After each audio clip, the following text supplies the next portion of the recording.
আমিও ভয় পাচ্ছি, কেন আমাকেও ধমকি দেওয়া হয় যে ঢোলু মতন তোমারও হবে।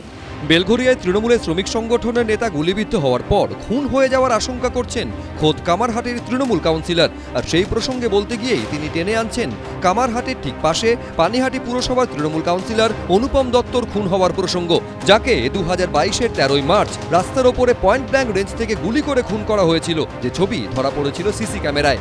এখন তারই মতো পরিণতি হওয়ার আশঙ্কা করছেন তৃণমূল পরিচালিত কামারহাটি পুরসভার 29 নম্বর ওয়ার্ডের তৃণমূল কাউন্সিলর নির্মলা রায়। হ্যাঁ, আমি নিজে করছি, আর আমার সঙ্গে যারা আছে তাদের আমি সাইড করে দিয়েছি যে ভাই আমার সঙ্গে থাকলে তোমাদের উপরেও হামলা হবে। সাম্প্রতিক অতীতে দুজন তৃণমূল কাউন্সিলর খুন হয়েছেন, পানিহাটির কাউন্সিলর অনুপম দত্ত ও মালদার ইংরেজ বাজারের কাউন্সিলর দুলাল সরকার। দুলাল সরকার খুনের পর রীতিমতো ভয়ে ছিলেন তার স্ত্রী, যিনি নিজেও তৃণমূল কাউন্সিলর। মানুষের কাছ থেকে শুনেছি আমাদের একটু ভয়ের কারণ রয়েছে, সেই সমস্ত কথাবার্তা শুনে আমাদের নিরাপত্তার একটা চিন্তা তো রয়েছে। পুরো বোর্ড গঠনের ঠিক আগে গুলি করে মারা হয় ঝালদার কংগ্রেস কাউন্সিলর তপন কান্দুকে। সম্প্রতি বরাত জোরে বেঁচে যান খাস কলকাতার দাপুটের তৃণমূল কাউন্সিলর সুশান্ত ঘোষ। তার গলায় এখনো আশঙ্কার সুর।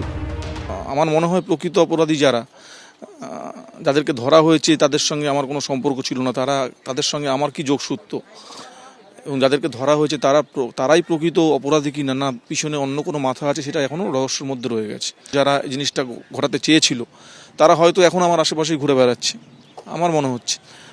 সেই একটা তো আশঙ্কা থাকতেই পারে। সম্প্রতি কলকাতারই আরেক তৃণমূল কাউন্সিলরের গলায় উঠে আসে দুষ্কৃতীদের দাপাদাপির প্রসঙ্গ।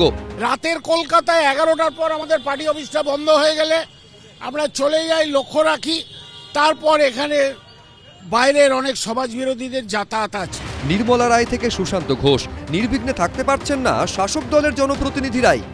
অর্ণব মুখোপাধ্যায়, অভিজিৎ চৌধুরী, এবিপি আনন্দ।